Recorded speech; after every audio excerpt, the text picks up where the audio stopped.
Show में साथ देने का शुक्रिया। सेठ साहब, अमेरिका के किरदार की आपने बात की, वो फ्लक्चुएट करता रहा ओवर टाइम, आपने उसका हवाला दिया, रीजंस दिए, लेकिन अब जो अमेरिका दरमियान में आया, इससे पहले एतराज़ करते हुए कि हमारा कोई लेना देना नहीं है, उनको आना पड़ा, यहाँ तक कि आर्मी चीफ को कॉल करनी पड़ी। उससे पहले कंट्रोल एंड कमांड अथॉरिटी के इजलास तलब किए जाने की खबरें स्क्रीन पर आईं, लेकिन उसके बाद बात आगे नहीं बढ़ी। और फिर आपने कहा कैसे अमेरिका ने रेस्क्यू किया और आर्मी चीफ को फ़ोन आया। अब मार्को रूबियो और डोनाल्ड ट्रंप और इवन जेडी वैंस एक दूसरे को भी मुबारकबाद और शाबाश दे रहे हैं और वो कह रहे हैं हमारी निगरानी में ये रात भर बातचीत होती रही और हमने सीज़ फायर करा दिया मुबारक को, और उसके बाद मुज़ाकरात होंगे, दोनों मुल्कों के दरमियान बातचीत होगी। मैंने आपसे ये जानना है कि ये सीज़ फायर आपको कितना देर पा लगता है, जबकि अभी भी इतलात आ रही हैं कि खिलाफ वर्जी इसकी जारी है इंडिया की तरफ से। देखिए, मैंने जो पढ़ा है कि जयशंकर ने कहा कोई बातचीत की बात नहीं हुई।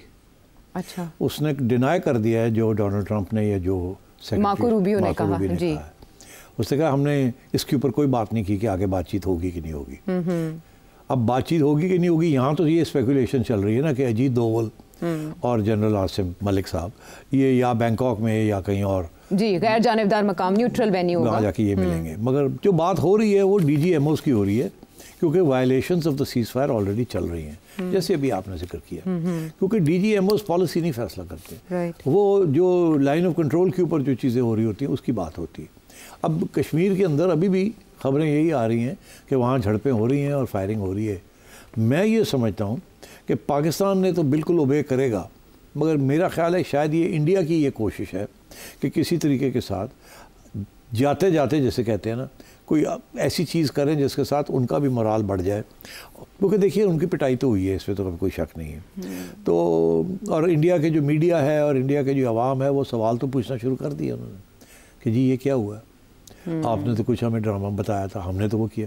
अब तो सारे चैनल्स जो हैं उनकी उड़ गए सारे, जो कह रहे थे लाहौर भी गिर गया, फलाना भी हो गया, ये भी हो गया, वो भी, और उनको जो गोली दी गई थी वो चला रहे थे। अब उनको तकलीफ हो रही है बिकॉज लोगों ने गालियाँ देनी शुरू कर दी कि आपने हमें मिसलीड किया। तो अब वहाँ एक नया बयानिया बनेगा, वो नया बयानिया यही बनेगा कि नहीं, पाकिस्तान जो कह रहा है वो गलत है, उसकी इतनी किल्स नहीं है, इतनी ये नहीं है, इतना वो नहीं है, और हमने ये चौकी ले ली, हमने ये कर दिया, हमने ये कर दिया। वो शायद आखिरी स्टेज पे जहाँ जहाँ हमारे लोग लाइन ऑफ कंट्रोल के अंदर चले गए हैं थोड़े बहुत, या उनकी चौकियाँ उड़ा दी हैं, हो सकता है कि वहाँ से भी फायरिंग हो रही हो to reclaim some of that stuff. तो फौज भी तो मसला ना उनके लिए, वो भी, उनकी भी तो बिस्त हो जाएगी ना कि आपको भी पुश बैक कर दिया। So I think that's what's happening. I think हमारा बिल्कुल कोई इंटरेस्ट नहीं है कि हम इसको फिर हीट अप करें। हमारा तो इंटरेस्ट था कि जैसे हमारा हमला होता है उसके बाद ख़त्म करें आप, ठीक। तो इसीलिए सिग्नलिंग भी की, नेशनल कमांड अथॉरिटी की सिग्नलिंग भी की हमने। तो you know we played all the right cards. तो अब ये है कि ये आपकी बात सही है, अभी भी लाइन ऑफ कंट्रोल के ऊपर वायलेशंस हो रही हैं। अच्छा, ड्रोन्स भी चल रहे हैं अभी भी वहाँ, और अभी भी वहाँ आर्टिलरी फायर हो रहा है। अभी उमर अब्दुल्ला का एक ट्वीट भी आया है कि जी सीज फायर यहाँ तो अभी नहीं हुई, यहाँ तो अभी भी ठाठू हो रही है एंड सो ऑन। तो मैं ये समझता हूँ India is trying to reclaim space and ground that it has lost during this conflict. But ये बड़ी अनईजी है, ये इसको बड़ी क्लियरली जो जिन लोगों ने ये पीस करवाई है, ये सीज फायर कराया है, they need to be very careful कि ये कुछ लोग वहाँ होंगे इंडिया में जो कहना चाहेंगे, जो कि हॉक्स हैं वहाँ, और हॉक्स हैं जो कि पता नहीं क्या सोच रहे थे, मुझे भी गालियाँ दे रहे थे और झूठ बोल रहे थे और धमकियाँ दे रहे थे पाकिस्तान को। बहुत से ऐसे लोग हैं दिल्ली में बेचारे foaming at the mouth like mad dogs. But अब क्या किया जाए, वो भी हाइपर नेशनलिज्म होती है, तो अब क्या किया जाए, झाग उड़ाते रहते हैं। हाँ, तो वो अब उनको समझ नहीं आ रही, क्योंकि एक मैं भी ट्वीट पढ़ रहा था बड़ी कि जी अब हम ये कर देंगे, अब हम वो कर देंगे, हम कभी भी नहीं थर्ड पार्टी मीडिएशन लेंगे। पता लगा थर्ड पार्टी मीडिएशन है क्या, चलो थोड़ी करो।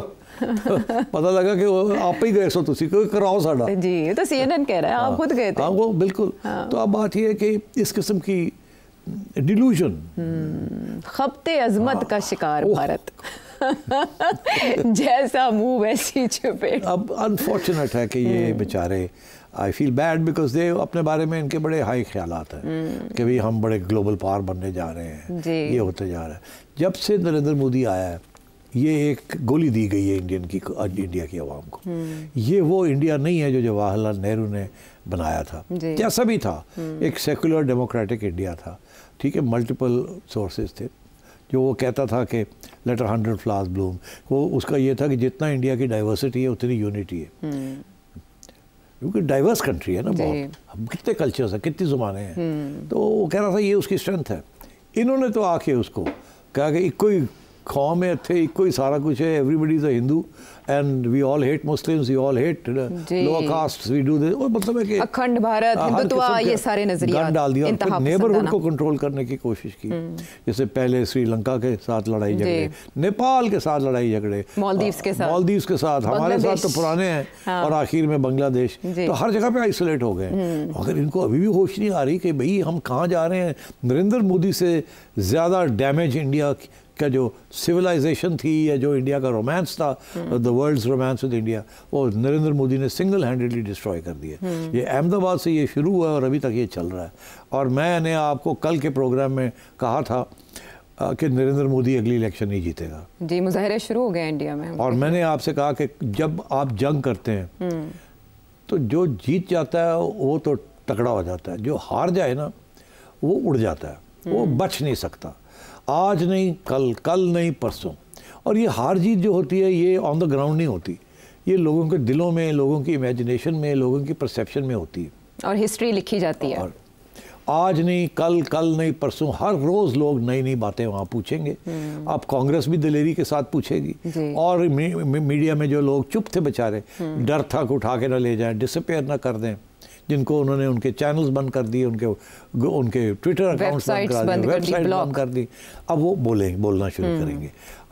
एंड यू विल सी कि ये जयशंकर के लिए और नरेंद्र मोदी के लिए सरवाइव करना मुश्किल हो जाएगा।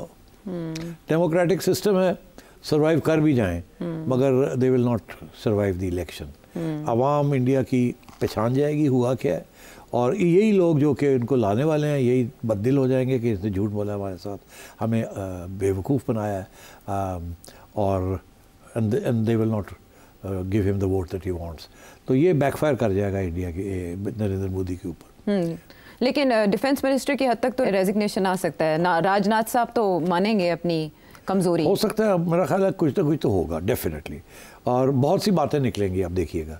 यही इंडियन मीडिया जो है अब सवाल करना शुरू करेगा अपनी क्रेडिबिलिटी को बचाने के लिए, जो कि ये बातें करते रहे हैं, जिस किस्म की फजूल बातें करते रहे हैं, अब अपने आप को बचाने के लिए, क्योंकि अवाम तो कहेगी आपने, you are part of the falsehood, आपने जो कुछ किया। तो अब यही लोग अपने आप को बचाने के लिए तनकीद करेंगे कि हमें मिसलीड किया गया, हमारे साथ झूठ बोला गया, हमें एंड सो ऑन। तो my sense is Narendra Modi is in trouble. ये बच्चे अभी तो शॉर्ट टर्म में तो निकल जाएगा, मगर आई थिंक ये इसका जो नेगेटिव इम्पैक्ट है वो नरेंद्र मोदी, जयशंकर, ऐसे लोगों के ऊपर जिन्होंने ये सब प्लानिंग की और हॉक्स थे, उल्टा पड़ जाए, ये उल्टा हो जाएगा इनके ऊपर, आप देख लीजिए। जी, क्वेश्चंस पहले ही उठना शुरू हो गए, ट्विटर के ऊपर भरमार है।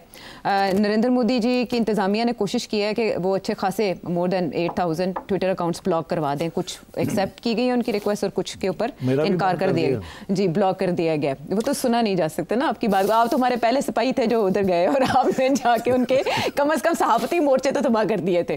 तो अब मुझे ये कहिएगा सेठ साहब, मैंने हकीकत बयान की थी, मेरा कोई इशू नहीं है, मैंने तो हकीकत बयान की थी कि ये फॉल्स फ्लैग ऑपरेशन। एक्चुअली कोई और इस लेवल पे बात नहीं कर रहा था, इतने तयक्कुन के साथ आपने ये बात की और आर्ग्यूमेंट्स दिए उसके लिए, और उसके बाद सबने मानना शुरू कर दिया, क्वेश्चंस उठे, इनके अपने लोगों ने, अपने डिफेंस एनालिस्ट ने क्वेश्चन उठाए। लेकिन जाहिर है हिंदुत्व नजरिया या नरेंद्र मोदी जी जिस घोड़े पे सवार है वो फौरी तौर पर तो नहीं मानेंगे, लेकिन ये रिटेलिएशन काफ़ी थी उनको मनवाने के लिए। अगर पाकिस्तान ये रिस्पॉन्स ना देता तो क्या रिजल्ट मुख्तलिफ होता?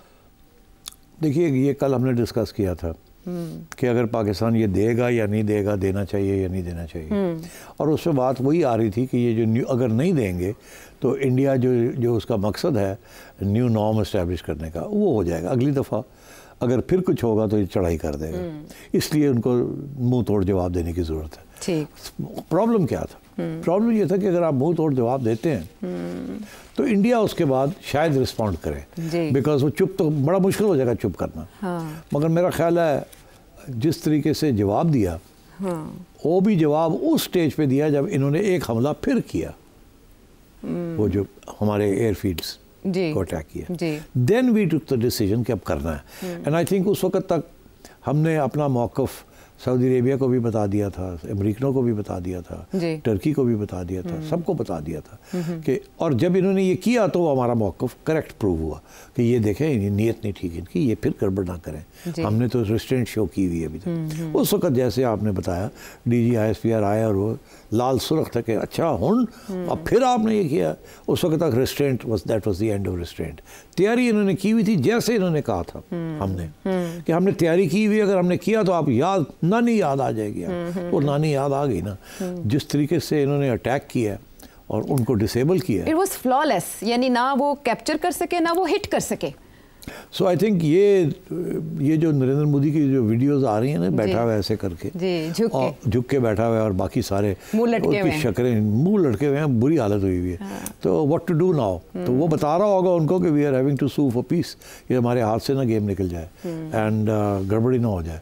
डोंट फॉरगेट, इस वक्त मुझे एक लफ्ज़ याद आता है, एक दफ़ा नहीं 2 दफ़ा जॉन मर्शहाइमर हैं, बहुत बड़े इंटरनेशनल रियल स्ट्रक्चरलिस्ट एक्सपर्ट, उनको इंडियन मीडिया इंटरव्यू कर रहा था। उन्होंने 2-3 दफ़ा एक बात कही, इंडियन मीडिया वालों ने उसको जान के उठाया नहीं। उन्होंने 2 बातें कही, उन्होंने कहा एक तो पाकिस्तान करेगा, अच्छा, दूसरी चीज़ उन्होंने ये कहा कि ये जंग इंडिया के लिए बुरी निकलेगी, इंडिया उसके लफ्ज़ से India can not afford to have this war. Okay, अब उन्होंने, मैं होता तो मैं पूछता कि आपका क्या मतलब है अफोर्ड नहीं कर सकता, हथियार तो हैं उनके पास और बड़े कौन, तो पता लगता क्या उनका जहन में था। मगर मैं बता देता हूँ आपको कि उनके जहन में क्या था।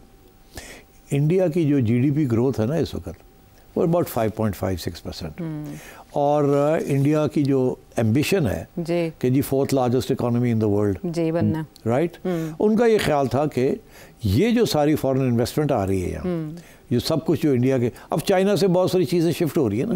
अभी एप्पल ने अनाउंस किया था, क्या किया था कि अब हम रिलोकेट करेंगे। इसी तरीके से बहुत से लोग इंडिया वापस जा रहे थे, सऊदी अरेबिया, UAE, अमेरिका, सब इंडिया में इन्वेस्टमेंट्स लेके जा रहे हैं।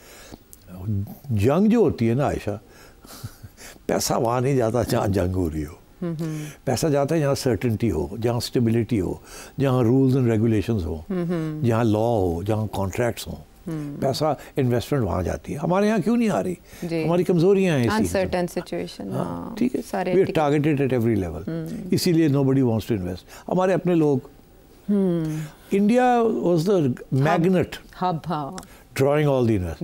अगर ये वॉर 4, 10, 15 दिन और चलता, already Indian stock exchange drop कर रही थी, और अगर इंडिया ये जंग ना जीत के पाकिस्तान को ख़त्म ना करता तो ये थ्रेट तो हमेशा रहनी थी। स्पेशली द न्यू नॉर्म जो इंडिया करना चाह रहा था, न्यू नॉर्म ये है कि अगर ठा कहीं भी हुई हम कहेंगे पाकिस्तान ने की, हम पड़ जाएंगे। तो Pakistan is a nuclear power. अब न्यूक्लियर पावर के साथ ये नॉर्म्स नहीं होते ऐसे, डेटरेंस इसीलिए तो रखिए, आप कैसे कह सकते हैं? तो मतलब है दिस इज, अच्छा अब ये इसे वो कहते हैं ह्यूब्रिस, गलत फहमी, अपने बारे में बहुत हाई सोचना और एम्बिशन, और क्योंकि ये पाकिस्तान कार्ड सक्सेसफुल रहा है नरेंद्र मोदी के लिए, तो ये again it was an attempt to do that. John Mearsheimer was right, India could not afford this war, मगर इतना वॉर हिस्टीरिया क्रिएट कर दिया गया आयशा कि यकीन करने लगे। और मैं आपको बताऊं, मेरे बड़े लिबरल इंडियन दोस्त भी इसका शिकार हो गए और बड़ी बदकिस्मती से तल्लुकात भी ख़राब होने जा रहे हैं, बिकॉज वो सुनने के लिए तैयार नहीं थे। अल्लाह करे कि वो उन्हें अब अकल आ जाए कि भाई अपने देखें, हम गरेबान में झांकें, देखें ये हाइपर नेशनलिज्म जो है आपकी, ये बेसिस इसका वो नहीं है। नेशनलिज्म ठीक है, हाइपर नेशनलिज्म ठीक नहीं है।